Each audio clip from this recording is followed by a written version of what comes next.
Hispano Podcast número 10, marzo del 2008.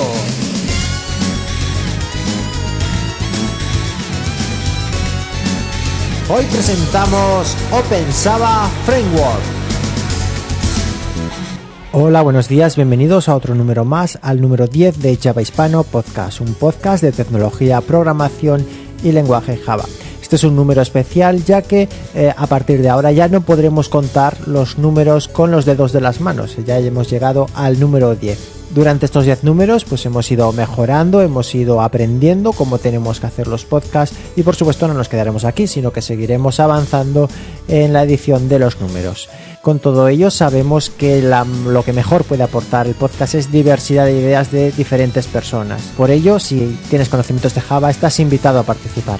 Y ya, mi nombre es Jorge Rubira y podemos empezar. Y este podcast lo hemos dividido en dos secciones. La primera sección serán las noticias presentado por Abraham y Alfredo, donde nos hablarán de, por ejemplo, la publicación de ACID 3, que Sam contrata al líder del proyecto de Jython, y los resultados de la encuesta del mes anterior sobre las versiones de Enterprise Edition. Y en la segunda sección entrevistaremos a Javier Paniza, donde nos hablará de cómo funciona OpenSaba 3.0 y nos hablará de que es un generador de código que a partir de unos modelos de información nos genera automáticamente la página web.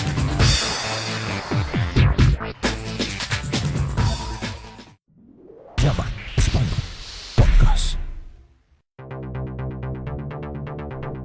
Hola, buenas noches. Hoy es el domingo de las elecciones en España y estoy aquí con Alfredo para grabar un podcast de noticias. Hola, buenas noches. Y bueno, antes de comenzar con las noticias propiamente dichas, queríamos hacer un pequeño anuncio, y es que Benkan ha creado un mapa de usuarios de Java Hispano en Google Maps. Previamente habíamos creado nosotros uno para ver los usuarios que escuchabais el podcast en Frapper, pero varios usuarios han tenido problemas a la hora de añadirse al mapa, entre ellos yo mismo, y Benkan ha creado uno en Google Maps y la verdad es que funciona mejor porque yo ahí sí que me he conseguido añadir.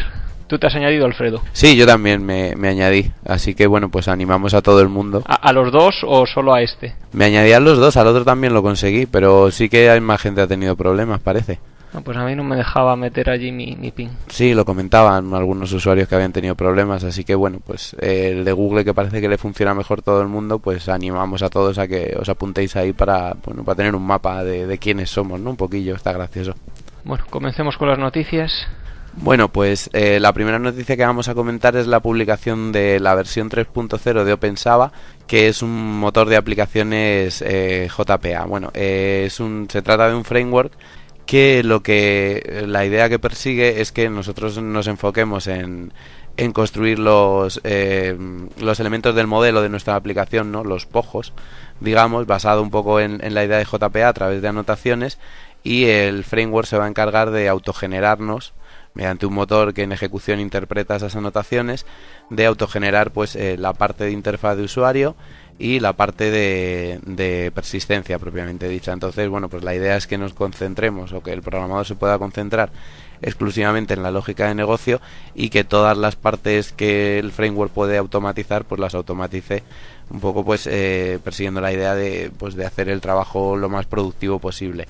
Comentábamos hace poco un framework parecido en el podcast, JMatter, que bueno, parecido en la idea, no en la solución, porque este framework lo que hacía era generación de código. Sin embargo, OpenSaba se basa en que dinámicamente en tiempo de ejecución construye los interfaces y la persistencia a partir del modelo. Pues es una idea interesante. Y bueno, pues un framework al que conviene echarle un vistazo, porque quizás nos pueda servir para acelerar el desarrollo de determinadas aplicaciones de gestión, que se me ha olvidado decirlo. Está enfocado fundamentalmente a aplicaciones de gestión.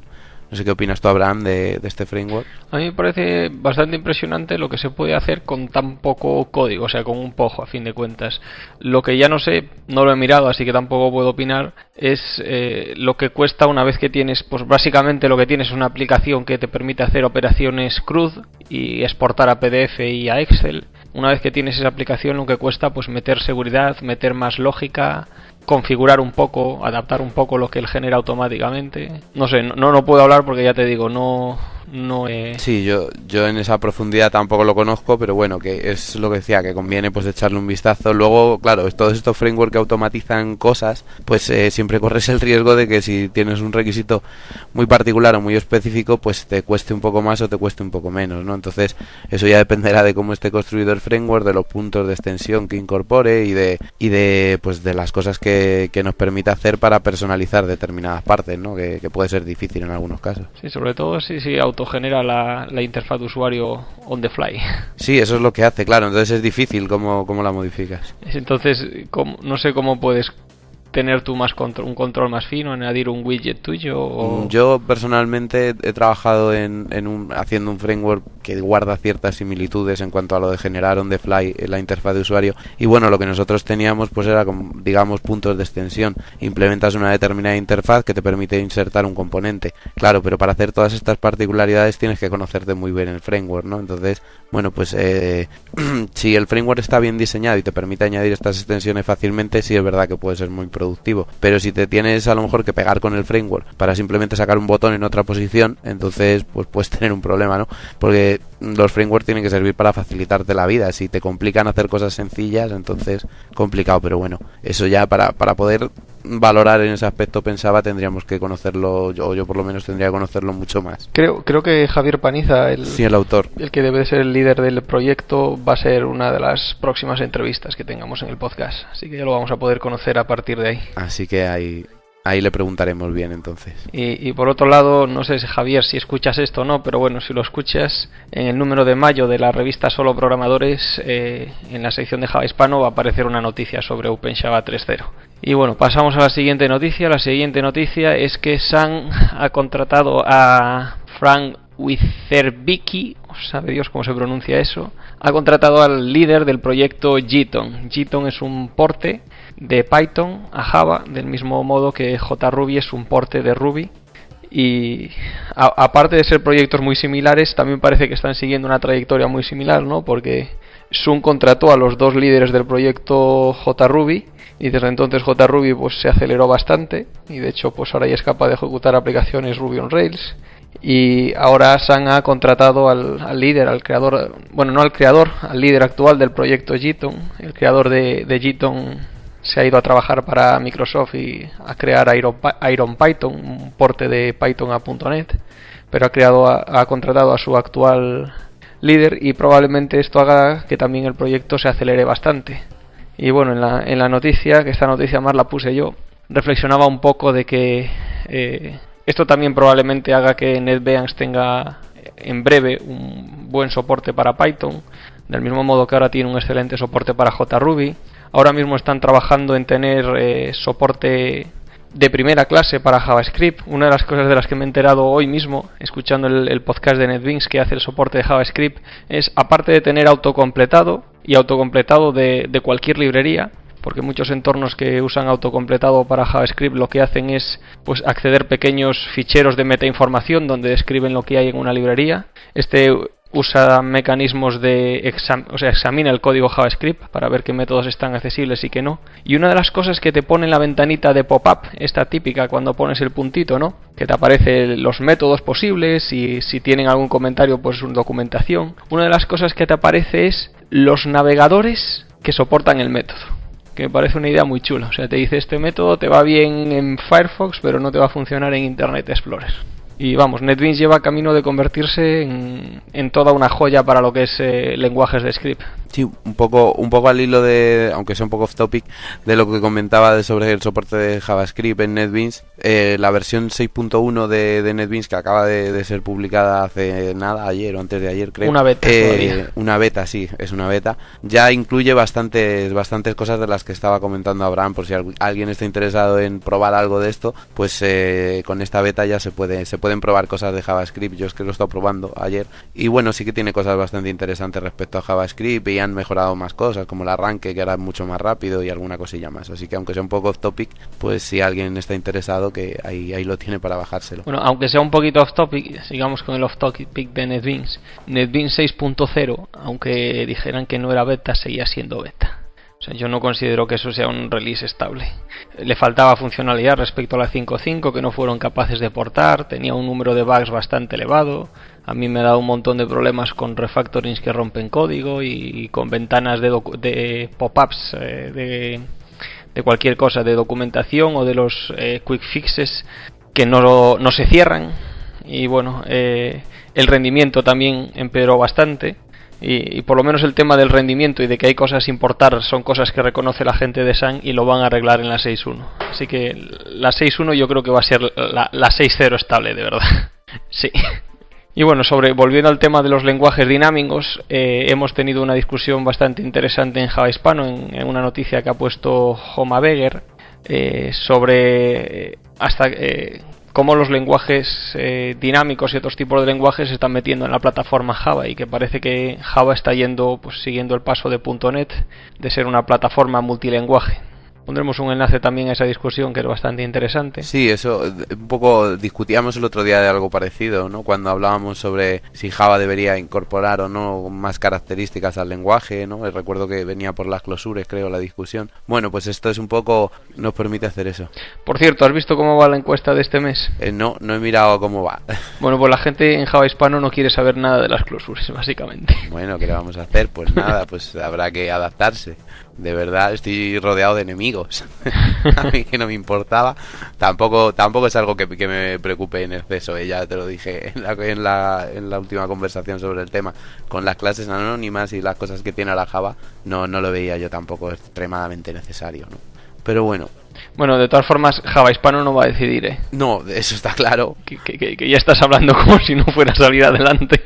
No, hombre, no. Pero bueno, pero sí que es un reflejo un poco, ¿no? De la opinión que tiene la gente. La gente parece que prefiere que Java se quede como está y no seguir añadiendo cosas. Bueno, es respetable la opinión. Y pasamos a la siguiente noticia. Pasamos, que sí. Era referente a por qué no hay JUGs en España, ¿no? Porque no hay asociaciones locales. No hablamos de asociaciones como Java Hispano, que se podría considerar algo así como un JUG virtual, pero sí a JUG locales, ¿no? Pues reuniones de gente que se reúnan en torno a la plataforma Java. Nos comentaban en la noticia pues que el último JUG que existía en España era el de Cataluña y que se había disuelto el año pasado. Y bueno, pues un poco era hacerse la pregunta de por qué en otros países, mirando el mapa, ¿no? de JUGs, en todos los países importantes hay, incluso en países a lo mejor que parecen muy alejados o muy pequeños también hay, ¿por qué en España no hay, no? A mí me ha hecho gracia las respuestas porque hay un poco de todo, ¿no? Desde las que van referidas al carácter latino ¿no? Que no tenemos muchas ganas de hacer cosas o de colaborar, hasta gente que dice que bueno, que en este país no estamos muy acostumbrados a asociarnos y que la gente va un poco por libre.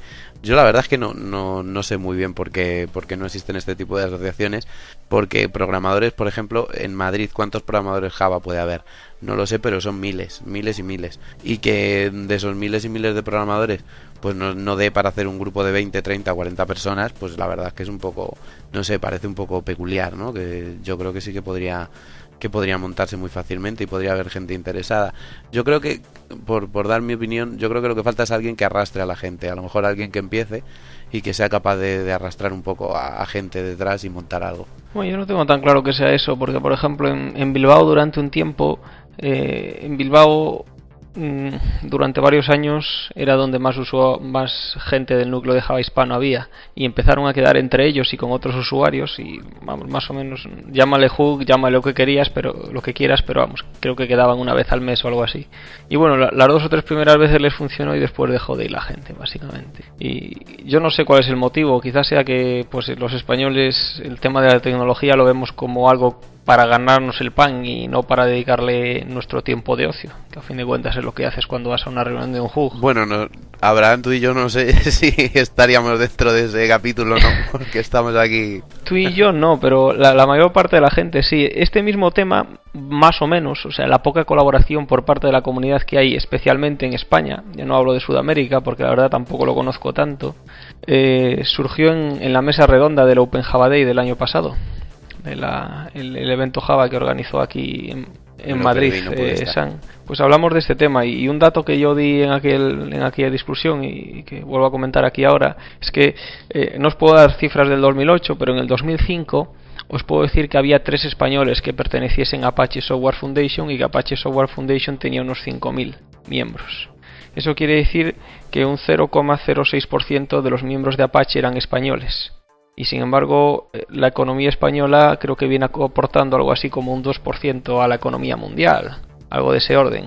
Sí, que no está en relación la participación que hay con la que podría haber, ¿no? Efectivamente, que deberíamos de tener no 3, sino 50, 100 miembros de la Apache Software Foundation en España.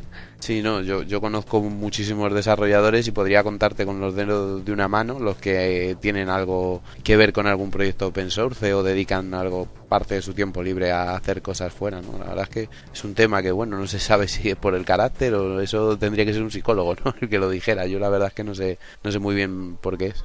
Yo es algo de lo que ya he discutido y reflexionado varias veces y no tengo la respuesta, pero es un hecho. Somos un país que en general no nos involucramos demasiado en este tipo de cosas, en proyectos de software libre o en comunidades, y si nos involucramos suele ser para chupar, ¿no? Para ir a buscar lo que han hecho otros, el tutorial que ha escrito otro o el código fuente que ha desarrollado otro, pero yo no suelo contribuir, no suelo dar algo de vuelta a la comunidad. Pues nada, será cuestión de cambiar el carácter, ¿no? Y que nos vean de otra manera por ahí fuera y que seamos capaces de hacer más cosas. Que es fácil decirlo y difícil hacerlo, sí. Claro. Bueno, la siguiente noticia es el resultado de la encuesta del mes pasado. El mes pasado preguntábamos cuál era la versión de Java EE que empleabas más para producción. Teníamos 3 opciones: Java EE 5, Java EE 1.4, Java EE 1.3 o anterior. Y bueno, teníamos otra opción más que era no uso Java EE. Y para mi sorpresa, el ganador, no por mucho, pero el ganador es Java EE 5. En segundo lugar va Java EE 1.4. Y bueno, casi nadie usa Java EE 1.3 o anterior. A mí me ha sorprendido porque Java EE 5 pues lleva ahí un par de años desde que se terminó la especificación. No desde que empezó a estar soportado por vendedores de servidores de aplicaciones comerciales y de software libre. Todavía hay vendedores de aplicaciones Java EE tan relevantes como IBM que todavía no tienen soporte para Java EE 5. Y una cosa es si hubiéramos preguntado para qué estás desarrollando, ¿no? Que a lo mejor no vería raro que Java EE 5 gane a Java EE 1.4, que hay ahora más desarrollo para Java EE 5. Pero ya en producción, sobre todo en España y probablemente también en Sudamérica, donde la verdad vamos más a la cola que liderando. No sé si la gente no entendió demasiado bien la encuesta y pensó simplemente yo estoy desarrollando en Java EE 5, así que voy a darle a Java EE 5, pero bueno, no sé, me ha extrañado el resultado. Sí, a mí también me ha extrañado y bastante además. Yo lo que creo, por justificar un poco los resultados, quizás ha tenido algo que ver con que haya habido alguna pequeña confusión entre lo que es Java EE 5 y lo que es usar Java 1.5, ¿no? Que entre los números, el JSDK, el JSE, el J2E, pues hay gente que todavía tiene un poco de lío y no lo sé si es por eso o por el perfil de usuarios que entran a Java Hispano, que gente a lo mejor que sí que más interesada por intentar meter cosas nuevas, tal, pero yo lo que veo en mi experiencia, pues en las cosas que veo en mi experiencia profesional, vamos, Java 1.4 de momento gana y por mucho en lo que yo veo, desde mi punto de vista personal. ¿En producción o también en desarrollo? En producción y en desarrollo también, o sea, no solo en producción, ahora mismo yo diría que en producción y en desarrollo. Te voy a poner un ejemplo. Yo el año pasado, pues y este año pues a lo mejor también, aparte de mi trabajo me dedico a dar cursos sobre temas de tecnológicos y tal, y en el calendario de cursos, estos cursos no los he dado yo, pero se daban cursos sobre Java Enterprise Edition, y los cursos que se estaban dando el año pasado en Madrid, patrocinados por la Comunidad de Madrid, eran sobre la versión 1.4 de Java. O sea que ni siquiera este año ya se están dando los cursos con la versión 5. O sea que el año pasado, en cuanto a formación, todavía no había mucha formación respecto a E5, entonces me parece difícil que ahora mismo en producción Java E5 esté por encima de 1.4, vamos, que yo personalmente no lo veo. O sea, yo no sé si podríamos repetir la encuesta de otra manera a lo mejor, o intentar aclarar más los términos quizás, porque me parece un poco raro, aunque bueno, no sé. Sí, yo creo que una de dos, o efectivamente ha sido porque al estar en el portal, que suele ser gente inquieta la que nos visita, y probablemente más todavía los que se molestan en votar estén entre los más inquietos, pues esté un poco sesgada, o que quizás la gente no lo haya entendido bien, porque desde luego no refleja la percepción que yo tengo del mercado. Sí, yo estoy de acuerdo que me parece un poco raros los resultados, pero bueno. Pasamos a la siguiente, que es la polémica respecto al perfil web para Java E6. Lo primero, bueno, decir un poco qué es esto de los perfiles. En Java E6 se está proponiendo la idea de definir perfiles para los servidores de aplicaciones en función de la parte de las distintas especificaciones que implementen, ¿no? Uno de los perfiles es el perfil web, luego habrá otro perfil que será el perfil, no recuerdo el nombre, Enterprise o algo así, que es el que incluirá pues lo que incluye ahora un servidor de aplicaciones como WebLogic o WebSphere completo con soporte para JBeans y demás. Entonces ahora mismo un poco la discusión está en qué incluir en el perfil web.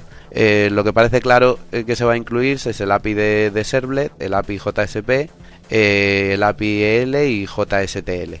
Y más o menos esos serían los APIs básicos. Y la discusión está en si incluir la versión Lite de JB 3.1, que es una especificación que todavía no está ni terminada, bueno, yo creo casi ni empezada, si incluir JTransaction API 1.1, JPA 2.0 y JSF. Y también se habla de incluir WebBeans o no incluirlo.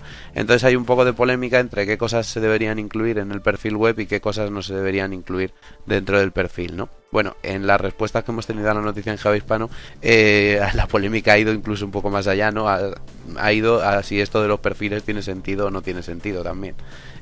Ya más que hablar de un perfil concreto. Yo, en mi opinión personal, a mí sí me gusta el tema de los perfiles porque me sirve para poder explicarle a la gente qué necesito, ¿no? Necesito un servidor web que cumpla este perfil. Y ahora pues hay un poco esa dualidad, ¿no? Que tú dices, bueno, pues si solo uso Servlet, JSP y tal, me vale con un Tomcat. Si uso EJBeans necesito pues un servidor que lo soporte, ¿no? Entonces a mí estas cosas ahora me cuesta explicarlas.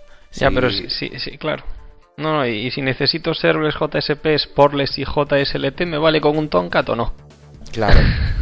Pues eso es lo que a mí me gusta que esté definido en alguna parte y me gusta poder explicarlo, y cuando llegue el tío de sistemas de la empresa donde se tiene que instalar nuestro software, pues me gustaría poder decirle, mira, pues necesitas, esto es compatible con cualquier servidor de aplicaciones que cumpla con este perfil. En vez de darle un listado de especificaciones, pues le doy un perfil. Y realmente si lo hacen bien y se ajusta bien, ¿no? Pues sí que es cierto que hay muchas aplicaciones que no utilizan EJBeans, ni utilizan JPA, ni utilizan JTA, y que les sirve con un Tomcat o un Yeti o algo de este estilo para tirar, y otras pues que son aplicaciones que necesitan un servidor de aplicaciones pues más completos, que cubran más partes de la especificación. Entonces, bueno, a mí personalmente me parece bien la idea. Y ya sobre la noticia en particular, pues a mí los APIs básicos que se proponen, Servlet, JSP, JSTL, me parecen bien, pero el resto me parece excesivo ya, ¿no? Porque JB 3.1 Lite, JTA, JPA, no sé, o sea, si se trata de hacer perfiles, al final con esto casi estás metiendo la especificación entera ya. Entonces, ¿qué te queda para el siguiente perfil, no? No sé, yo personalmente me quedaría con los básicos. No sé qué opinas tú. Sí, a mí el tema de los perfiles tampoco me parece mal en absoluto, o sea, coincido contigo. Y lo que creo que está pasando aquí pues es lo que vienen pasando pues, desde casi el principio con Java E, ¿no?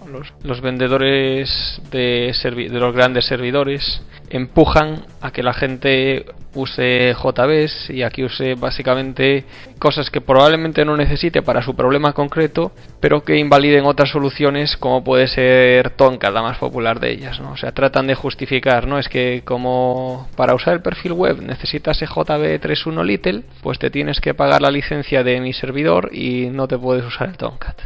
Y yo creo que son ellos los que siempre empujan para sobredimensionar esas especificaciones con más cosas de las que realmente pueden hacer falta para una gran cantidad de aplicaciones.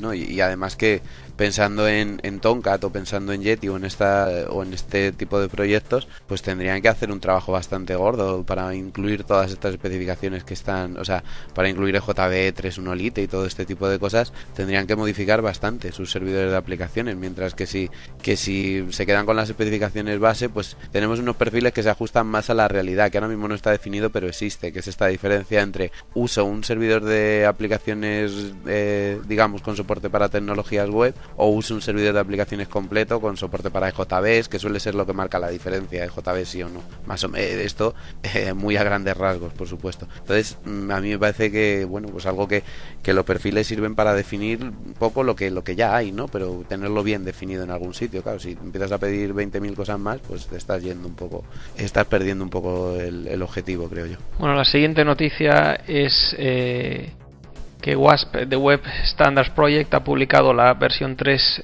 de la prueba ACID. Esa versión lo que pretende es hacer pruebas para un navegador web para ver si cumplen o no las especificaciones de la web. Esta versión 3 lo que tratan de ver es tecnologías relacionadas pues con la web 2.0, lo que se llama web 2.0, como DOM2, ECMAScript, SVG, CSS 2 y 3, HTML4 y XHTML1.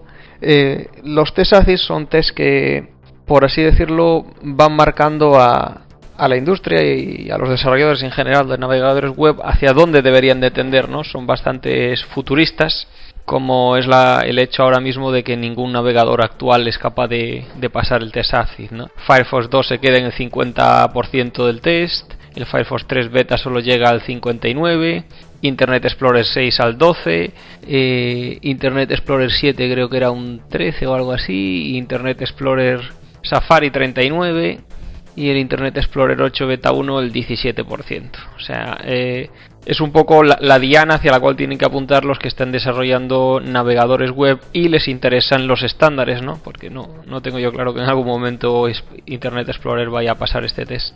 Bueno, en las noticias que se pueden leer de Microsoft y tal acerca del nuevo Internet Explorer 8, parece que esta vez sí que tienen intenciones de intentar cubrir los estándares o al menos cubrirlos un poco mejor.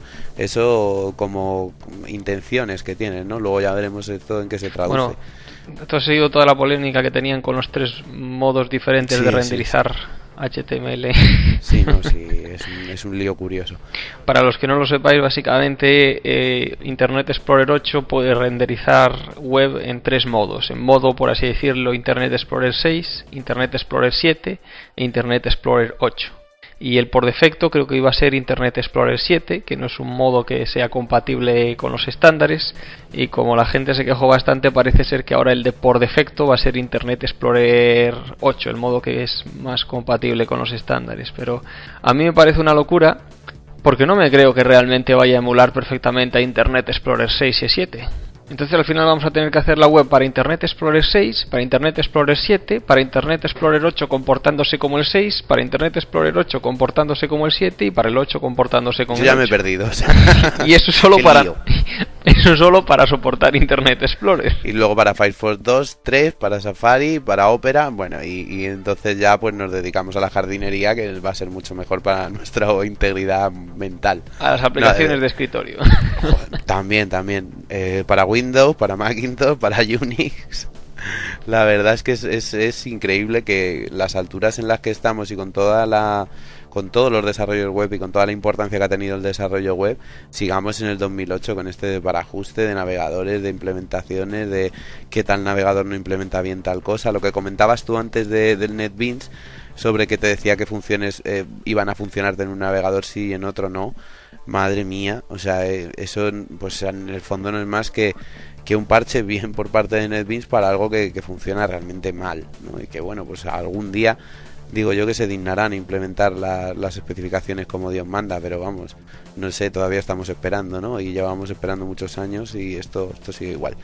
Y con la web 2.0, bueno, aparte de que esto es un buzzword, esto es muy muy bonito, ¿no? Que no dice mucho, pero sí que es cierto que ahora que se usa más CSS, se usa más JavaScript, se hacen comportamientos más dinámicos en la web, este problema se puede agravar mucho, ¿no? Porque desarrollos de este estilo pues nos pueden costar sudores y lágrimas, desde luego. Entonces, bueno, recemos para que esto vaya por buen camino, al menos. Y bueno, pasamos ya a la última noticia del podcast, que era una noticia que nos publicaba un usuario, NetJae, donde nos decía o nos proponía una reflexión sobre si siguen siendo las bases de datos relacionales la mejor opción. Bueno, la reflexión va un poco nos cuenta un poco pues la historia que ha seguido de usar JDBC a luego pasar al uso de objetos, o sea, de motores de mapeo objeto relacional como Hibernate, Ivatis, Toplink. Un poco la idea de que los programadores pues se han dado cuenta de que incrustar código SQL dentro de un lenguaje de programación orientado a objetos como Java, pues en muchos casos no es buena idea. pues produce un código difícil de mantener, un código que a veces se complica en demasía, ¿no? Con tratamiento de cadenas para el SQL, cosas muy propensas a errores además. Entonces, bueno, pues un poco lo que nos propone en la noticia es si siguen siendo las bases de datos la mejor opción, ¿no? Y las bases de datos relacionales, disculpa, sí. Ya tiende uno a llamar las bases de datos directamente. Eso es porque es como la Coca-Cola, ¿no? Que no es refresco de cola, dices Coca-Cola ya. Pues esto es un poco igual. Desde luego hoy en día las bases relacionales desde luego es lo que más se usa, lo que más nos vamos a encontrar por todas partes, lo que nos va a pedir un cliente muy probablemente, pero sí que es cierto que otras alternativas como la base de datos objetos relacionales o la base de datos orientadas a objetos puras pues pueden ser una alternativa interesante, incluso que no se menciona aquí en la noticia.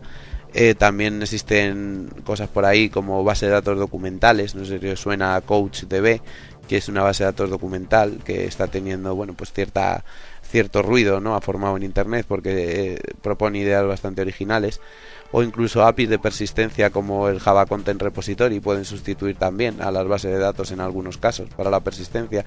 O sea, yo creo que la discusión, más que si las bases de datos relacionales son la mejor opción, es si son, que lo que yo sí creo es que no son la única opción y que habrá circunstancias donde sí lo sean y otras circunstancias donde podamos optar por otro tipo de tecnologías, ¿no? Así que conviene un poco ponerse al día en estos temas, aunque bien es cierto que a día de hoy lo que más nos vamos a encontrar son bases de datos relacionales, está claro. No sé qué opinas tú del tema este. Bueno, ahora les comento a los oyentes. Ahora mismo cuando estamos comentando esto, pues esta noticia solo tiene 4 comentarios. Fue publicada el viernes a la noche y estamos a domingo, ¿no? Y el fin de semana siempre suele ser tranquilo en Java Hispano. Estoy seguro que el lunes esto va a tener un montón de comentarios. Ahora mismo hay uno, el tercero, el de Juanp, que bueno, para mí son puntos de vista similares a los tuyos. O sea, lo que viene a hacer es una reflexión bastante práctica, por así decirlo, ¿no? Sobre el problema, y lo que dice es: sobre base de datos relacionales hay una gran cantidad de documentación, hay una gran cantidad de experiencia, es una solución probada, se sabe que tiene buen rendimiento. Es apostar por un caballo que sabes que seguro que va a llegar a su destino, con más o menos méritos, pero va a llegar. Sobre las bases de datos orientadas a objetos, pues efectivamente no hay un lenguaje estándar de consultas, no suelen presentar un buen rendimiento cuando trabajas con volúmenes grandes de datos y con grafos complicados de objetos, no hay tantas herramientas estandarizadas, no hay tanta experiencia, te estás metiendo un poco en camisas de 11 varas si te quieres ir por ese camino, ¿no? Y bueno, sí, efectivamente, a lo mejor no era la solución más práctica. Queda por ver y queda por determinar si es posible en una base de datos orientada a objetos pues obtener tanto rendimiento como en una relacional. Quizás no, las bases relacionales son matemáticamente bastante sencillas, están muy definidas sus propiedades, y cuando en vez de tener simplemente filas y columnas tenemos grafos de objetos, pues la complejidad de implementar consultas sobre eso es bastante superior. Entonces, bueno, no sé hasta qué punto una base de datos orientada a objetos en algún momento va a poder tener tanto rendimiento como una relacional.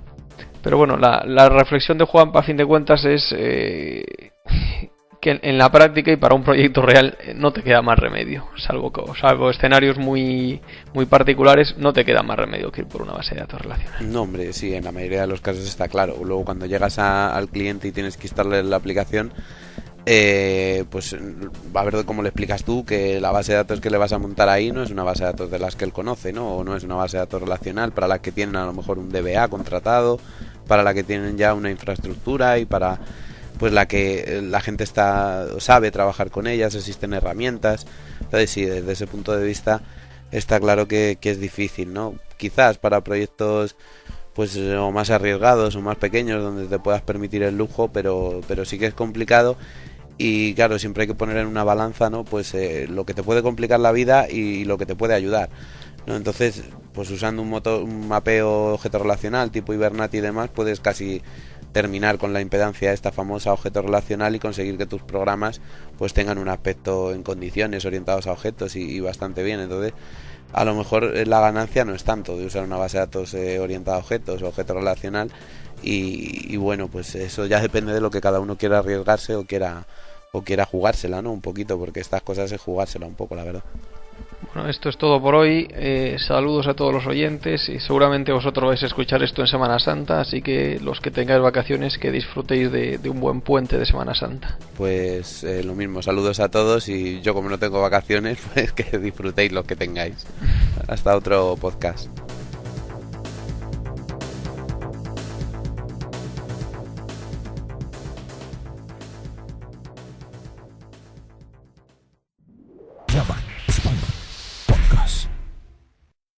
Nacho, ¿qué haces? Quería besarte porque, para mí, eres la mujer más maravillosa que he conocido jamás. Oh, Nacho, qué bonito.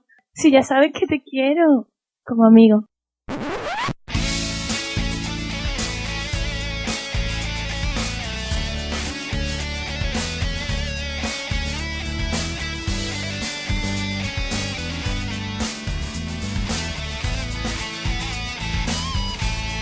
Hola Nacho, ¿qué tal? ¿Cómo te ha ido con ella? Fatal, me ha rechazado. Si es que no sabes cómo conquistar a una mujer, necesitas hacer un podcast. ¿Un qué? Un podcast, Nacho, un podcast. ¿Y de qué tratará? ¿De qué va a ser, Nacho? Linux y software libre.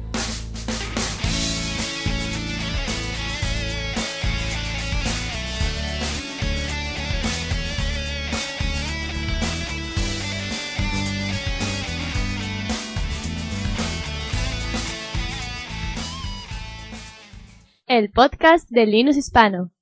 Todo sobre Linux y software libre en www.linuxhispano.net/podcast.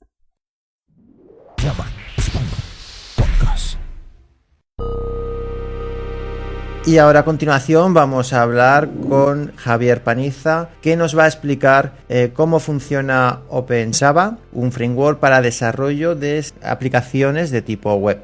Buenas, Javier. Hola, buenas tardes, ¿qué tal?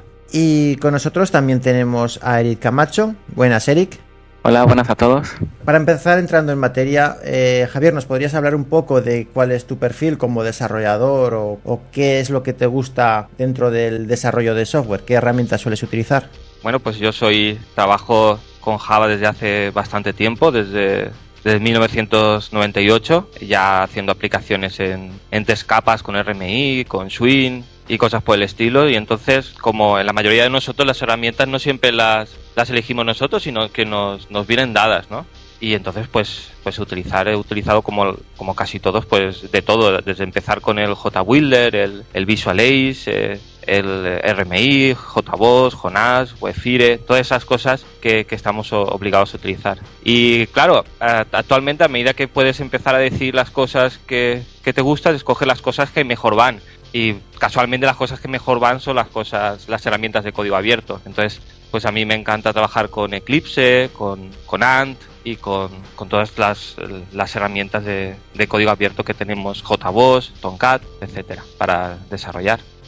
Bueno, Javier, ¿y nos puedes hablar un poco sobre qué es OpenSaba y qué filosofía está detrás de tu framework? Bueno, OpenSaba intenta ser un marco de trabajo productivo para hacer aplicaciones de gestión, porque a mucha gente, a mí me encanta la programación orientada a objetos y toda la tecnología que hay alrededor de Java, hacer aplicaciones en 3 capas, los componentes distribuidos, la programación orientada a aspectos, y hay un montón de cosas que son muy interesantes para poder programar. Pero a la hora de la verdad, resulta que cuando nos ponemos a hacer una aplicación de gestión, un programador de RPG o un programador de Visual Basic o un programador de PHP hace las aplicaciones mucho más rápidamente que nosotros. Entonces, en las empresas que yo he trabajado ha ocurrido eso, que un programador de RPG hacía una aplicación en 2 días y nosotros una aplicación con la misma funcionalidad, con todas las cosas maravillosas que tiene Java, aplicando todos los patrones de diseño, etcétera, etcétera, nos podía costar 2 semanas, porque había que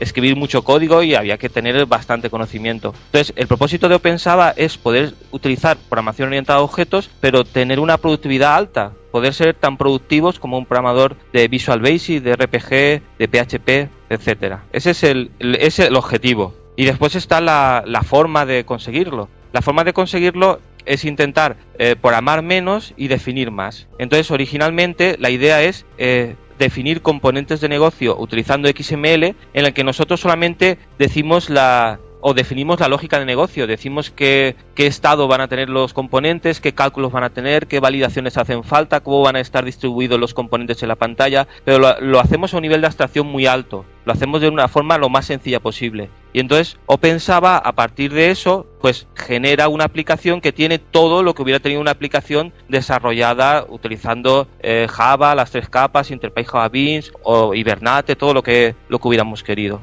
Entonces conseguimos hacer una aplicación orientada a objetos, pero también conseguimos un nivel de productividad bastante alto. Además, otra ventaja interesante que tiene es que la curva de aprendizaje es bastante corta, porque el lenguaje de definición es un lenguaje de definición sencillo, donde no hablamos de cosas técnicas, solamente de lógica de negocio. Eso es la filosofía la que hay detrás de OpenSaba. Vale. Y en este proyecto, OpenSaba, en este framework, existe una comunidad detrás que, bueno, que tiene una cierta, pues ya empieza a ser un poco grande, ¿no? Y cuéntanos un poco, pues, cómo fue evolucionando este framework, cuál es su historia, cómo empezó, cómo ha ido avanzando. Empezó en el año 2001, ya hace mucho tiempo, que en unas vacaciones, como muchos de nosotros utilizamos las vacaciones para aprender cosas que nos gustan, pues yo estaba interesado en experimentar un poco con el XML, y entonces empecé a hacer cosas con XML y aproveché estas vacaciones para hacer un pequeño marco de trabajo que pudiera hacer una aplicación como las que hacía la empresa en que trabajaba, en Gestión 400, pero utilizando XML como la fuente para definir la aplicación. Y entonces pues hice un pequeño prototipo. Ese pequeño prototipo podía, escribiendo solamente XML, crear una aplicación Swing con Interface Java Beans detrás. Y eso lo hice en bastante poco tiempo. La verdad es que al final era solamente un experimento, pero me di cuenta que era mucho más práctico y eficiente que lo que en ese momento usábamos en mi empresa, en Gestión 400. Y entonces hablé con mi jefe e intenté convencerlo de que me dejara utilizarlo dentro de la empresa. Y accedió y lo empecé a utilizar para desarrollar las aplicaciones que me tocaba desarrollar a mí. Y entonces OpenSaba, que en aquel momento se llamaba solamente Saba, empezó a crecer y a tener más funcionalidad. Empezaron a entrar nuevos trabajadores, porque en aquel momento de Java éramos pocos, casi todos eran programadores RPG, y de Java éramos 2 o 3. Empezaron a entrar nuevos programadores, cada vez entraban más y más, y todos estos nuevos programadores empezaban a utilizar el Saba como marco de trabajo, y se empezaron a hacer más aplicaciones con este marco de trabajo, hasta que llegó un momento que poco a poco yo me fui dedicando más al marco de trabajo para poder mantenerlo y para poder añadir funcionalidad, y llegó a un punto en que era pues un marco de trabajo bastante maduro, porque se había creado, había ido evolucionando a medida que se utilizaba. Y entonces, más o menos en el 2004, después de estar unos cuantos años trabajando con él, llegó la parte más difícil, y es convencer a mis jefes de hacer el marco de trabajo de código abierto. Eso fue un proceso complicado, porque la mentalidad en cuanto al código abierto de muchos programadores y dentro del mundo de la informática, pues todavía no lo acepta demasiado. Muchos programadores piensan que el poder del programador está en el código fuente, y tener el código fuente guardado es lo que te asegura todo, y convencerles de que eso no es así es complicado, pero al final los conseguí convencer y se publicó el OpenSaba en el 2004. Al final del 2004 ya estaba el código en SourceForge, y en el 2005 pues salió la primera versión, la versión 1, que claro, era una versión 1, pero fíjate que ya llevábamos bastantes años utilizándolo internamente. Y entonces desde ahí pues la evolución del OpenSaba ya ha sido una evolución pública, ¿no? Que ahí está, ¿no? Bueno, y también, ¿cuál ha sido la experiencia ahora ya después de estos años de tu empresa, Gestión 400? ¿Están a gusto con OpenSaba ahora que lo han hecho público, ahora que lo han hecho abierto? Sí, claro, la experiencia es muy satisfaciente. La verdad es que los programadores que están aquí trabajando en Java, pues les gusta mucho que sea de código abierto. Para mí personalmente es una experiencia muy satisfaciente, porque te permite hacer o te permite vivir cosas bastante interesantes, y sobre todo compartir conocimiento e ideas con personas de todo el mundo que tienen otros puntos de vista y que te aportan código, y la verdad es que ha sido muy interesante. La verdad es que internamente dentro de la empresa Gestión 400 no es una empresa que se dedique al código abierto ni a hacer herramientas para otras empresas de desarrollo, sino que sigue centrada en su función principal, que es hacer herramientas para la administración, aplicaciones para la administración local, y para eso utilizamos Java con OpenSaba, ¿sabes? O sea que el que hacer OpenSaba de código abierto no es un negocio para Gestión 400. Gestión 400 sigue teniendo ese negocio. Lo que pasa es que el OpenSaba ha crecido de una forma bastante fuerte y bastante buena gracias al estar hecho de código abierto. Sí, suele pasar. Que cuando se abren las cosas la gente lo utiliza más y no solamente eso, sino que además la gente participa y te envía actualizaciones y te envía, mejoras. De hecho, yo he intentado hacer que el código abierto el código de OpenSaba sea un bien compartido entre toda la comunidad de programadores, y todo el mundo que quiere participar en OpenSaba siempre lo puede hacer y siempre puede escribir su código y enviarlo, y en la inmensa mayoría de los casos se acepta el código y muchos de los programadores yo pienso que se sienten bastante a gusto viéndolo como un bien compartido. O sea, que no es al hacerse código abierto y al participar gente de todo el mundo, no es propiedad de nadie en concreto, sino es un bien que tenemos todos los programadores que lo queramos usar. Es la idea que tiene OpenSaba. Hay otras empresas que a lo mejor no utilizan esa idea. Por ejemplo, ya sabéis que mucha gente saca una licencia GPL y después saca una licencia comercial, ¿sabes?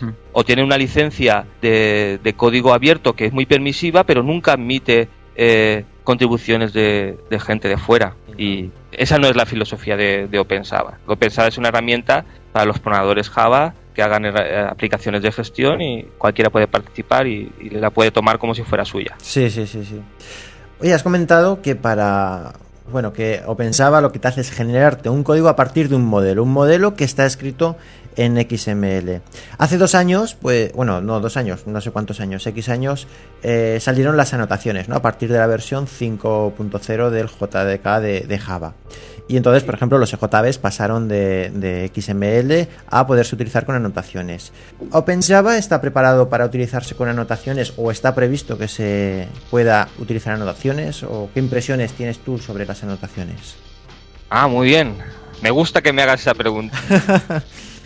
Sí, justo la versión 3 ahora estamos por la última versión que ha salido, la 2.2.5, ¿no? Pues la versión 3 de OpenSaba, que va a salir en marzo de 2008, es decir, ya, está basada en anotaciones. Esos componentes que siempre en OpenSaba se han escrito con XML, ahora también se pueden escribir utilizando pojos y anotaciones, con exactamente la misma funcionalidad. Y eso está hecho así porque la chispa o lo que me empujó a hacerlo de esa forma es que en el grupo de noticias, en el foro de OpenSaba, hace ya un tiempo, hace unos años, vi como había gente que utilizaba OpenSaba para hacer sus aplicaciones y lo mezclaba con EJB, con anotaciones, con JPA y con JSF, y hacía parte de la aplicación con JPA más JSF, y otra parte de la aplicación la hacía con OpenSaba. Y esta gente me decía en el foro, ¿podría haber una forma de envolver los pojos que ya tengo escritos con Java, con OpenSaba, en lugar de tener que volver a escribir el XML?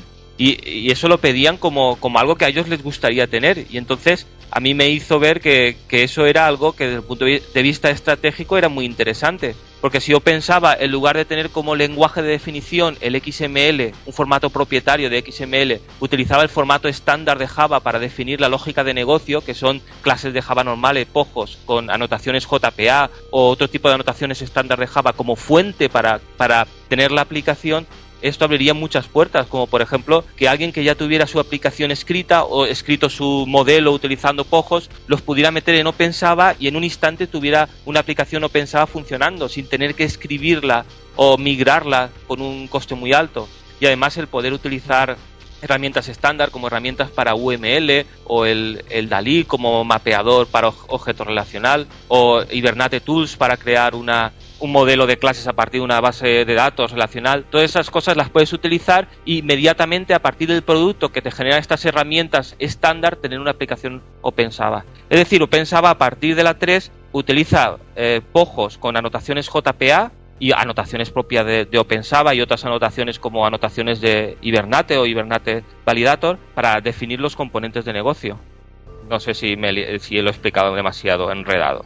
O sea que ahora Con OpenSaba escribes una clase, pones tus propiedades, haces una referencia a otra clase, defines una colección, le pones las anotaciones estándar de JPA, dejas eso caer en OpenSaba y ya tienes una aplicación funcionando con todo lo que OpenSaba ha tenido siempre. Sí. Sí, Jorge, has mencionado de Java Portlets, de JSR 168. ¿Cómo se interrelaciona con tu framework OpenSaba y los portlets? Muy bien. Pues nada, las aplicaciones OpenSaba son aplicaciones de portlets, es decir, cada módulo de OpenSaba genera un portlet y el WAR que se genera se puede desplegar en un portal estándar y entonces se pueden empezar a desplegar los portlets. La versión que nosotros teníamos de Saba cuando todavía no era abierto, durante muchos años fue un generador de aplicaciones Swing, que tenía una interfaz Swing y la lógica de negocio estaba hecha con JBeans. Y para descargar la parte Swing se utilizaba JNLP, el famoso Java Web Star. Supongo que este tipo de aplicaciones han sido muy populares durante algún tiempo. Entonces, al hacer la versión web, nos encontramos que al hacer una versión web de esto, necesitábamos hacer una gestión de usuarios que fuese igual de potente que la que ya teníamos para la Swing, y además una herramienta de navegación, una herramienta de menús que nos permitiera navegar al módulo que queremos y que además que fuera configurable o que estuviera relacionado con la gestión de usuarios. Entonces hacer una gestión de usuarios y hacer una gestión de menús era un trabajo importante. Hacerlo bien no es algo trivial, sino que es un trabajo importante. El utilizar los portales de Java fue una forma para ahorrarnos ese trabajo, porque un portal de Java te ofrece navegación y te ofrece gestión de usuarios y ya la tienes hecha. Tú solamente tienes que hacer el núcleo. O sea que lo hicimos. Lo de utilizar portales de Java en OpenSaba lo hicimos para ahorrarnos trabajo. Pero después tuvimos suerte porque clientes nuestros empezaron a comprar portales de Java porque el IBM se los vendía. Los comerciales de IBM son bastante buenos y nuestros clientes les compraban los portales, el famoso WebFire portal. Y entonces nos empezaron a pedir que nuestras aplicaciones tenían que correr dentro del WebFire portal. Y por fortuna eso ya lo teníamos resuelto porque nuestras aplicaciones eran aplicaciones de portlets. Es decir, que al final nos vino bien esto. Y bueno, y ahora yo personalmente estoy encantado porque una aplicación OpenSaba la metes dentro de un WebFire portal y tiene toda la estética y toda la forma de trabajar del WebFire portal. O la metes dentro de un LiveArray y tiene toda la estética y la forma de trabajar de un LiveArray. Y entonces todo el trabajo de diseño gráfico y todo el trabajo de la gestión de seguridad, de los menús, todo eso es un trabajo que no hemos hecho y lo teníamos resuelto con un nivel de calidad bastante bueno. La verdad es que estamos contentos. No sé lo que pensáis vosotros de este tema. Sí, Javier, creo que es algo que ahora que he estado viendo OpenSaba, lo diferencia de otros frameworks web que yo conozco, es que es más allá que un framework web, ¿no? Me parece que muchas de las decisiones que han tomado la comunidad que desarrolla OpenSaba es basado en los requisitos empresariales totalmente. O sea, por lo que veo usan EJB, utilizan Portlet, o sea, realmente lo que la empresa están pidiendo, ¿no? Exactamente, y eso es algo a los que nos vemos obligados casi todos. Pero piensa también que una cosa de OpenSaba es que es una aplicación, es un marco de trabajo hecho para hacer aplicaciones de gestión, no aplicaciones web de cara al público. Y eso también define un poco su forma de ser. Bueno, Javier, entonces has hablado que realmente OpenSaba tú defines tus componentes de negocio, tu modelo, y OpenSaba se encarga de generar la aplicación. ¿Puedes hablar un poco sobre eso que te está generando, qué estás usando por debajo? ¿O cuáles son las opciones que puede utilizar OpenSaba? O sea, ¿qué está utilizando para la vista, para persistencia, etcétera? En realidad, hasta la versión 2, la versión 1 y la versión 2, escribías, como tú has dicho, tu componente con XML y te generaba una aplicación. En la versión 1 generaba una aplicación con EJB, al principio EJB 1.1 y después EJB 2. Para hacer la parte visual utilizábamos JSP y Servlets, nada más, nada de Struts o ningún otro marco de trabajo. A partir del modelo se generaba todo el código de EJB. Para generar el código de EJB también utilizamos X.let. El código de X.let se genera utilizando un lenguaje de plantillas que se llama TL, que es un lenguaje de plantillas para generar código fuente. No es muy popular, es algo parecido a Velocity o JSP, es un lenguaje de plantillas, pero especialmente orientado a generar código fuente. A partir de eso le aplico el X.let y tengo toda la aplicación pues ya acabada.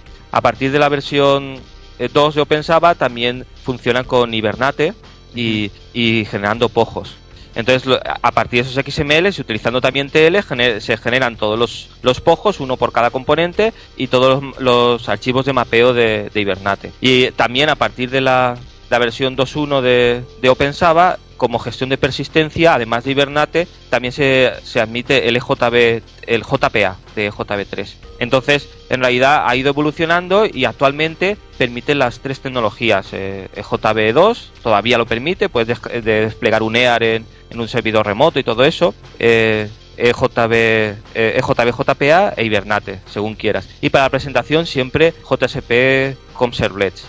Lo que ha ido evolucionando es la cantidad de portales soportados. Pues al principio era JetSpeed, después JetSpeed 2, Westfire Portal, Life Arrive y algunos portales más. Eso es en la versión 2. En la versión 3 es totalmente compatible hacia atrás con la versión 2. Es decir, todo esto que os he dicho sigue estando soportado. Pero si utilizamos la versión 3 con POJOS y JPAs, pues las cosas cambian. Ahora ya no hay generación de código, sino que simplemente escribimos los POJOS y esos POJOS ya nos dan una aplicación. Y claro, la tecnología ya está definida.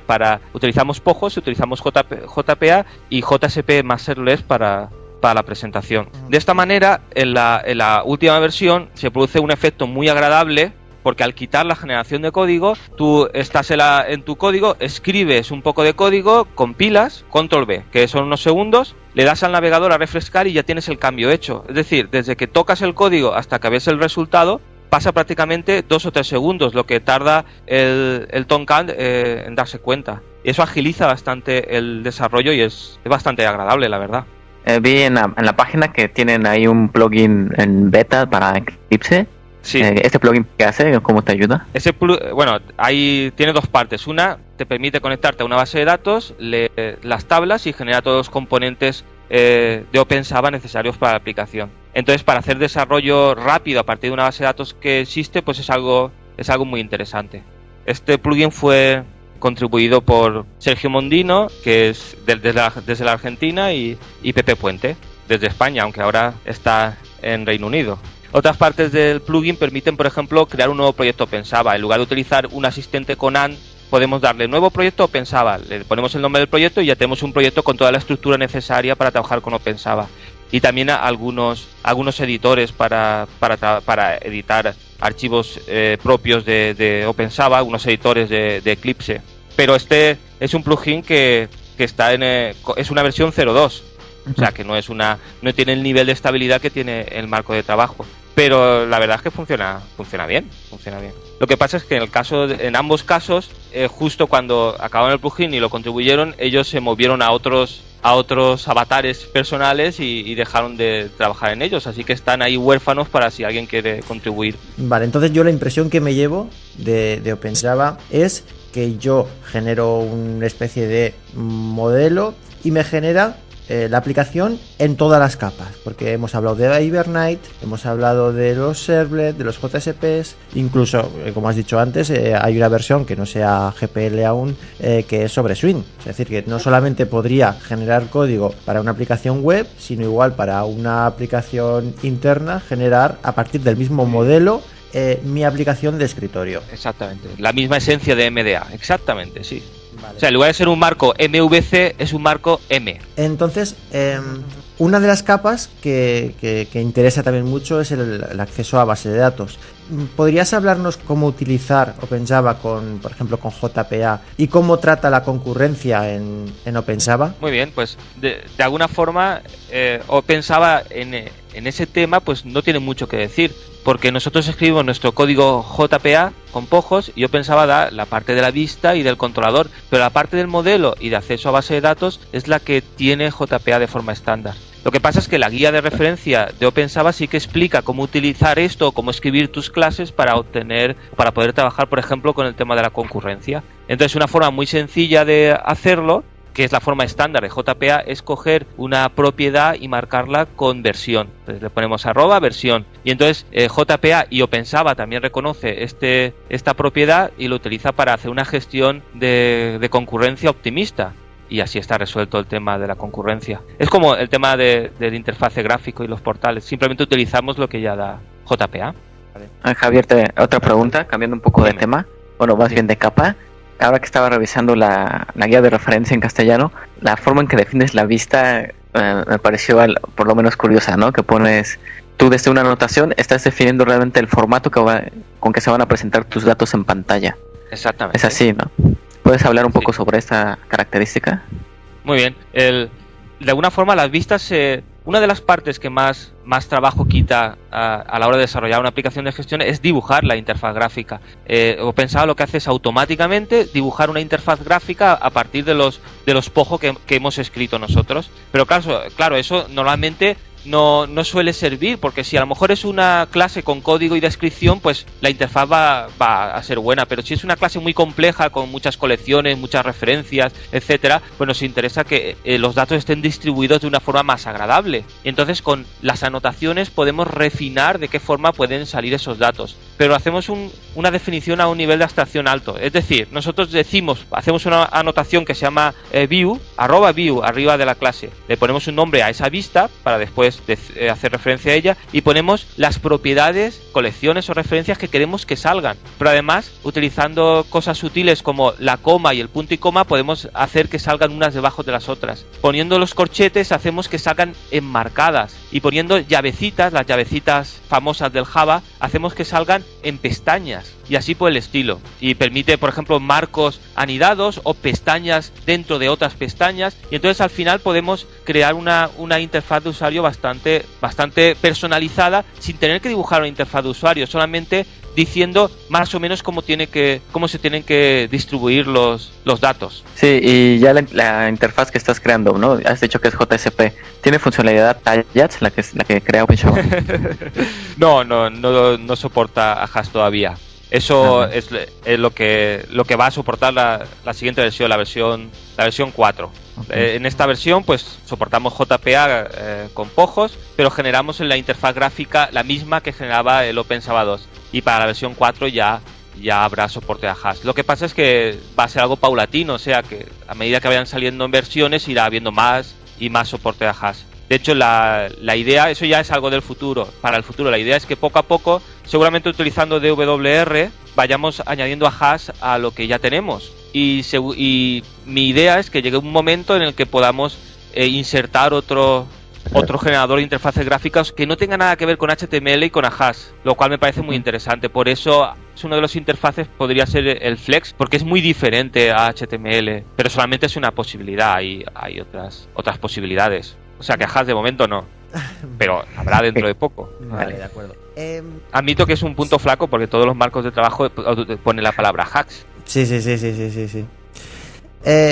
Yo me imagino cuando se empezó el proyecto, ¿no? Que si tú empiezas un proyecto, ¿vale? Es porque lo que hay en ese momento no te aporta la solución al problema que tú tienes, ¿no? Entonces, ¿en qué casos? O sea, ¿qué es lo que viste o qué es lo que necesitabas que hiciese este framework que habéis desarrollado que no tenía otros frameworks en su día? Y en qué casos, claro, los frameworks hay que ponerlos en un contexto, ¿no? de cuándo hay que utilizarlos. ¿En qué caso tú recomendarías el uso de OpenSaba? Pues nació, el origen de OpenSaba es poder hacer aplicaciones de gestión en Java con la misma productividad o más productividad que la que tiene un programador RPG. Entonces, que los tipos de programas que se suelen hacer en RPG o en Visual Basic, los programas de gestión, como por ejemplo pues una contabilidad, una facturación, una gestión de almacén, ese tipo de programas son ideales para hacerlos con OpenSaba, porque está pensado para eso. Otro tipo de aplicaciones, por ejemplo, si quieres hacer un portal de cara al público, o un portal de internet, o quieres hacer un blog, o quieres hacer algo diferente a una aplicación de gestión, el OpenSaba se puede utilizar, pero tiene sus pegas. Por ejemplo, si os fijáis, la interfaz gráfica es generada automáticamente. Entonces eso tiene la pega que si quieres hacer una interfaz gráfica muy personalizada, pues a lo mejor va a ser mejor que utilices un marco de trabajo que te lo permita hacer, ¿sabes? Es decir, te puedo decir las aplicaciones que nosotros estamos desarrollando, como una gestión de personal, una contabilidad, un padrón municipal de habitantes. Ese tipo de programas de aplicaciones son las ideales para OpenSaba, aplicaciones de gestión. ¿Y cuál es la diferencia o el elemento diferenciador de este framework frente a otros frameworks? Pues nada, los marcos de trabajo más populares que hay hoy día, como por ejemplo SIM o SPIM MVC o Struts, etcétera, son marcos de trabajo MVC. donde nosotros hemos de escribir la parte del modelo, la parte de la vista y la parte del controlador. La diferencia con OpenSABA es que en OpenSABA no es en sí un marco de trabajo MVC, sino que nosotros solo escribimos la parte del modelo, la parte de la vista se genera y el controlador sí que lo podemos escribir, pero en la mayor parte de los casos se reutiliza. Entonces yo diría que OpenSABA es un marco de trabajo MC, con la C en minúscula porque tiene menos importancia. Ahí es donde está la diferencia. Entonces, según el tipo de aplicación que queramos hacer, nos va a ser conveniente utilizar OpenSABA o no, como ya hemos comentado en otra pregunta. Pero lo que sí que es verdad es que hoy día hay una nueva generación de marcos de trabajo que son como OpenSABA y que tienen la misma filosofía, que yo considero marcos de trabajo hermanos. No sé si os sonarán, pero por ejemplo, hace poco salió una noticia acerca de JMatter en Java Hispano, ¿la recordáis? Sí. O por ejemplo, el Roma Framework, o Trails, o Naked Objects. Esos marcos de trabajo son exactamente lo mismo que OpenSABA 3, es exactamente la misma idea. Entonces veo que hay una generación de marcos de trabajo diferentes a los que hay hoy día, y que lo bueno de estos marcos de trabajo es que aumentan la productividad del programador Java mucho con respecto a MVC. Y aquí no me estoy metiendo con ningún marco en concreto, sino me estoy metiendo con MVC. Y en fin, una de las cosas buenas de estos marcos de trabajo es que como tú escribes el modelo, yo pienso que si por ejemplo hacemos una aplicación para Roma Framework o JMatter o Trails, podemos migrarla con facilidad a cualquier otro, por ejemplo a OpenSABA. Cada uno de los marcos genera una aplicación diferente, pero el fuente para hacer esa aplicación es muy parecido. Sí. No, sí, además de mantenimiento, claro, una aplicación modelo vista controlador tienes que cambiar o sea, si añades un campo, por ejemplo, tienes que cambiar en las 3 capas ese campo. Sin embargo, 3 capas y más. Tú no sabes lo que hemos sufrido nosotros. Pues tienes que cambiar, si utilizas el JB, tienes que cambiar el session bin en el data o en el value que utilizas para enviar, en la parte del controlador, en el JSP o en la aplicación Swing. En la base de datos tienes que cambiar en todas partes. Eso, o sea que tú también lo has sufrido. Sí. He sufrido de esas muchas. Porque dices, vale, pones más capas y así tenemos todo distribuido. Pero, claro, añades un campo y tienes que ir por todas las capas añadiendo ese campo. Y después es que no pierdo más que... Muy bien, es que depende de lo que quieras cambiar. O sea, si tú, por ejemplo, vas a cambiar la gestión de base de datos, por ejemplo, para ir contra una base de datos relacional o contra una orientada a objetos, o vas a cambiar la interfaz gráfica y vas a tener seguro que 2 o 3 interfaces gráficas, a lo mejor lo de las capas es una idea genial. Pero si tú de forma muy frecuente cambias campos y cambias lógica de negocio, entonces lo de las capas te empieza a fastidiar. Por eso es mejor dividir en base a conceptos de negocio más que en base a capas, ¿sabes? Sí, sí. Sí, porque es más normal, o sea, es más lógico, habitual cambiar campos que cambiar bases de datos. Exacto, muy bien. Pues OpenSABA surgió justo porque nosotros sufríamos lo de las capas y dijimos, ¿qué podemos hacer para quitarnos las capas y quedarnos más fresquitos? ¿Sabes? Ya. Pero fíjate lo que he comentado, que hay un conjunto de marcos de trabajo que siguen esta idea. Es decir, que no es una idea personal que hayamos tenido aquí, sino que parece una tendencia. Y claro, a mí me gusta mucho porque de todos estos marcos, el que más popularidad está alcanzando es OpenSABA de todos ellos, ¿sabes? Pero a mí la ambición, lo que me gustaría conseguir es que hubiese una unión entre todos los marcos y pudiéramos hacer un conjunto de etiquetas comunes para facilitar la migración de la gente de un marco a otro. O mejor todavía, que este tipo de marco se hiciera de verdad popular. Pero eso son cosas que es difícil que ocurran, vamos. No, nada, bueno, creo que JPA va en este sentido, ¿no? Al menos algo está haciendo JSON. Exactamente, pues JPA es la estandarización de... tenemos TopLink, ¿no? Y tenemos Hibernate. Tenemos... había uno de Apache OJB, ¿no era eso? Tenemos varios marcos de trabajo que son herramientas objetos relacionales, ¿no? Entonces JPA lo que hace es estandarizar todas estas herramientas objetos relacionales en una especificación, ¿sí o no? Sí. Pues lo que estaría bien es estandarizar Roma Framework, JMatter, Trails, Naked Objects, OpenSABA en una especificación. Una especificación para generar interfaces gráficas desde los pojos. ¿Sabéis a lo que me estoy refiriendo? Claro. Sí. O sea, Sí. estos marcos de trabajo que os he mencionado, incluido OpenSaba, se trata de que tú coges, imagínate una herramienta UML y dibujas tus clases con sus asociaciones y sus atributos, propiedades y tal. Le das a grabar, eso te genera Java, le das un botón y tienes la aplicación funcionando. Se trata de eso, de no hacer nada más, Sí. ¿sabes? Eso puede ser bueno, puede ser malo, pero eso es lo que hacen estos marcos de trabajo. Sí, entonces entonces la licencia que estáis utilizando, que es libre, ¿cuál es? ¿GPL? Sí. LGPL, LGPL, vale. que no es como GPL, que es muy diferente a GPL. Vale. LGPL significa que lo puedes utilizar para hacer cualquier tipo de aplicación con cualquier tipo de licencia. Puedes hacer aplicaciones comerciales con OpenSaba y aplicaciones que tengan licencia de código abierto que no sea LGPL. Puedes hacerlo todo. Lo único que no puedes hacer es una versión de OpenSaba comercial. ¿Sabes lo que te digo? Sí, es como sí. lo que tiene JBoss o lo que tiene Hibernate. Que con GPL no puedes hacer aplicaciones comerciales. Y bueno, por parte de Gestión 400, ¿hay algún soporte oficial a OpenSaba? Gestión 400, el negocio principal de Gestión 400 es desarrollar aplicaciones para la administración pública, pero también ofrecemos soporte de OpenSaba, ofrecemos formación y también pues ayuda en la gestión de proyectos o soporte preferente en línea o cualquier tipo de soporte profesional que se quiera obtener se puede obtener de Gestión 400. Lo que pasa es que no es el negocio principal de Gestión 400 y no es una vía que de momento estemos explotando porque estamos concentrados en otras cosas. Sin embargo, yo creo que el ofrecer un catálogo de soporte profesional para OpenSaba puede ser algo que sea bueno para el proyecto o que le dé un valor añadido al proyecto en sí. Y entonces, a medida que la comunidad vaya demandándolo, pues posiblemente pues vayamos haciendo fuerte esa parte. Pero eso depende un poco de lo que la comunidad vaya diciendo. Vale. Entonces, bueno, ya por último, en modo resumen, ¿qué tengo que hacer para utilizar OpenSaba? Es decir, me descargo...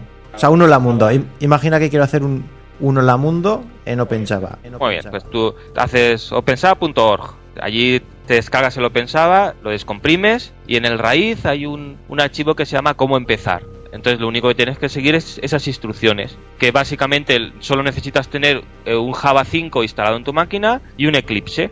Entonces apuntas hacia un workspace que ya viene preparado de Eclipse, arrancas un Tomcat que ya viene incluido y preconfigurado, solo tienes que lanzar una tarea AND que ya está configurada y seguir un tutorial. Hay un archivo que es un tutorial con todas las partes que hay ahí. Ese tutorial te guía para hacer una primera aplicación que es lo suficiente como para que te hagas una idea de en qué consiste esto de OpenSaba.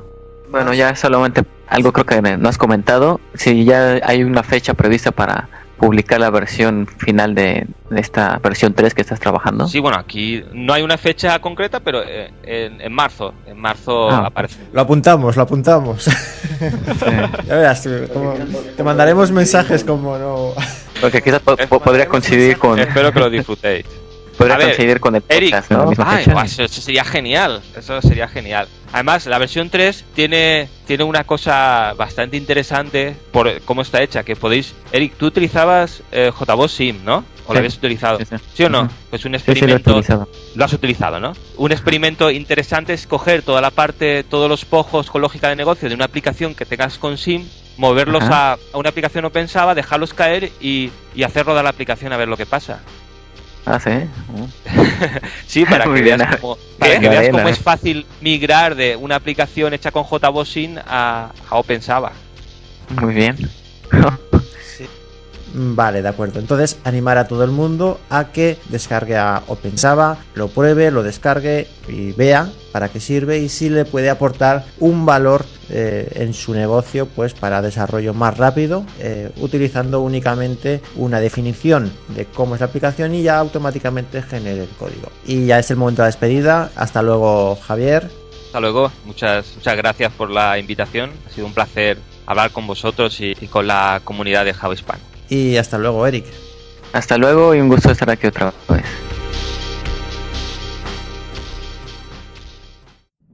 Java Hispano Podcast. Bueno, ya es el momento de despedida. Esperamos que os haya gustado esta entrevista con Javier Paniza y animaros desde aquí a utilizar el framework de OpenSaba 3.0. Como resumen general de la entrevista, recordar que OpenSABA 3.0 es un framework para desarrollar páginas web, bueno, que inicialmente se utilizaba para desarrollar Swing, pero se amplió a páginas web, que a partir de un modelo de información nosotros podemos generar automáticamente la página web, y que sirve para páginas de gestión, no para páginas que están de cara al público. Y sin más, mi nombre es Jorge Rubira y nos vemos en la próxima.